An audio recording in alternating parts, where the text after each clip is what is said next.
नमस्कार दोस्तों, मैं संध्या आज गार्डन टिप्स में कुछ ऐसे पौधों के बारे में बता रही हूँ कि जिन हर व्यक्ति की इच्छा होती है कि उनका एक अपना आशियाना हो और कुछ जगह बचे तो वहाँ थोड़े से हमारे बाग बगीचे में पेड़ पौधे भी हो। पौधे लगाए तो सकारात्मक ऊर्जा से भरपूर हो। कुछ पौधे जानना जरूरी है कि कौन से पौधे घर में के आसपास हो तो शुभ फल दे और कौन से अशुभ फल देते हैं।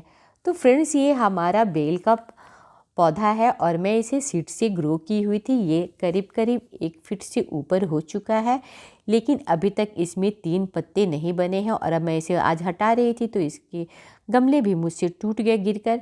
तो मैं इसे अभी पॉली बैग में लगाऊंगी और लगाने से पहले मैं थोड़ा सा इसे कटिंग भी कर लूँगी, क्योंकि जनरली क्या होता है कि जब हम लोग ये बेल का पौधा जो हम बेल के बीज से ग्रो करते हैं तो इसमें 3 पत्ते आसानी से नहीं आते हैं। तो इसको 1 से 2 बार लगाने के बाद कटिंग भी करना होता है, तभी जाकर ये पौधा भी घना होगा और 3 पत्ते बनेंगे। तो व्यूअर्स, मैं इसके ऊपर से थोड़े थोड़े पौधों को काट दे रही हूँ और काटने के बाद मैं लगा, क्योंकि मैं इसे काटूंगी तो ये सूखेगा नहीं। मैं इसे रूट इसके डिस्टर्ब नहीं की हूँ, बस कबाड़ी हूँ और कबाड़ने के बाद मैं इसे पॉली बैग में लगा रही हूँ। व्यूअर्स, बेल का वृक्ष जो है, कहते हैं ना कि इसमें स्वयं भगवान शिव का वास होता है और यह शिव को अत्यंत ही प्रिय होता है। जहाँ बेल का पौधा होता है वहाँ धन धान की कमी नहीं होती है और स्वतः वहाँ लक्ष्मी भी विराजमान होती है, जिससे सारे संकट दूर हो जाते हैं, जिसके सींचने से कई कष्टों का निवारण भी होता है। और बेल के पौधे लगाने से वंश में वृद्धि भी होती है। वहीं इसे अगर नष्ट कर देते हैं तो घोर पाप का भागी भी बनना पड़ता है। कहते हैं कि बेल के पौधे को सींचने से हमारे पितरों को भी शांति मिलती है और वह भी प्रसन्न होते हैं। बेल का जो पौधा है व्यूअर्स, ये सावन में इसके पत्ते फल का काफ़ी महत्व बढ़ जाता है और लोग शंकर जी को प्रसन्न करने के लिए बेल के पत्र को अर्पित करते हैं हर सोमवार को। तो व्यूअर्स, बेल का पत्र जो है ना, पौधा जो है, इसे घर के पूरब, पश्चिम, ईशान कोण या उत्तर दिशा में लगाए तो अत्यंत ही शुभ फलदायी होता है। और इसे तो ऐसे जगह में रखे व्यूअर्स कि वहाँ गंदगी ना हो, इसे गंदे हाथों से ना छू। और अगर आप इसे सोमवार के दिन अगर इसमें घी के दीपक भी लगाते हैं तब भी इसमें काफ़ी शुभ फलदायी होता है। कहते हैं स्वयं भगवान विराजमान होते हैं। ऐसे ही ये हमारा दूसरा पौधा आंवला का पौधा है व्यूअर्स। आंवला भी कहते हैं ना कि जहाँ विष्णु है वहीं आंवला। आंवला जो है वो विष्णु को अत्यंत ही प्रिय है। अगर उत्तर या पूरब दिशा में हो तो अत्यंत ही शुभ फलदायी होता है और घर धन धान्य से भरा होता है। आंवले की वृक्ष की पूजा करने से सभी मनौतियाँ पूरी होती है। धार्मिक मान्यता के अनुसार सभी देवी देवताओं का वास आंवले के वृक्ष होता है तथा यह पेड़ भगवान विष्णु को अत्यंत ही प्रिय है। संस्कृत में इसे अमर फल भी कहते हैं। तीसरा, यह अशोक का वृक्ष। अशोक का वृक्ष अत्यंत ही शुभ और लाभकारी माना जाता है। अशोक का शाब्दिक अर्थ होता है जहाँ शोक का ना होना।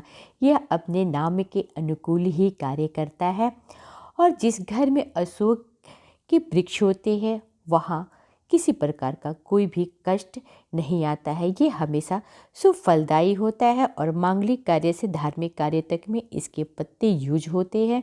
और यह अशोक का जिस घर में वृक्ष होता है उस घर के गृह स्वामी का राजयोग होता है। अशोक के वृक्ष 2 प्रकार के होते हैं, एक राम और दूसरा सीता। चौथा, आक या अकवन इसे कहते हैं, जो गणपति का प्रिय है। ऐसे कुछ दूध वाले पौधे हैं जिसे घर में नहीं होना चाहिए। अकवन लगाकर जल, हल्दी और अच्छा से सींचने से घर में सुख शांति बनी रहती है और लक्ष्मी की कृपा भी बनी रहती है और वैभव की प्राप्ति होती का पौधा होता है वहाँ गुप्त धन भी छुपा होता है और स्वतः गणेश की कृपा बनी रहती है। छठा ये केले का वृक्ष।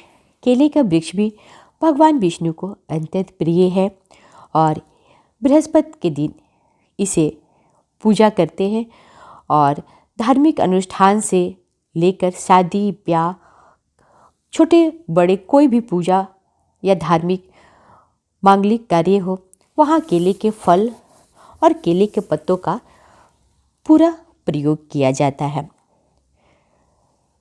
कहते हैं कि सारे देवी देवताओं का वास केले में होता है और केले का वृक्ष हमेशा शुभ फलदायी होता है। लेकिन इस केले के वृक्ष को कभी भी घर के मुख्य द्वार पे नहीं लगाना चाहिए। इसे जब भी आप लगाएं तो उत्तर पूरब दिशा में ही लगाएं और केले को अकेले कभी भी ना लगाएं। केले के वृक्ष के साथ अगर आप तुलसी के पौधे लगाते हैं तो यह और भी शुभ फलदायी होता है।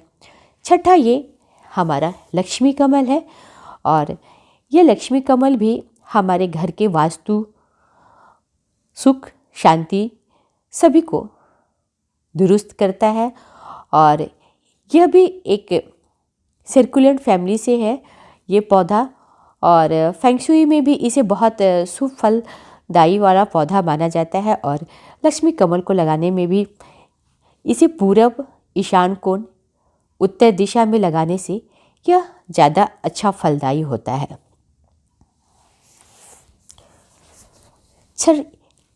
सातवां और ये आखिरी हमारा लकी बैम्बू है, बांस का पौधा।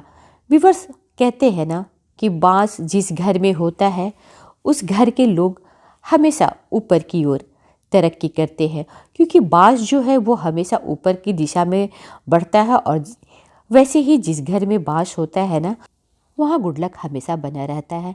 तो आई होप कि आज का हमारे ये पौधा गुड लक वास्तु और घर में सुख शांति के लिए कौन से पौधे लगाने चाहिए और किस दिशा में लगाने चाहिए आप लोगों को उम्मीद है अच्छा लगा होगा।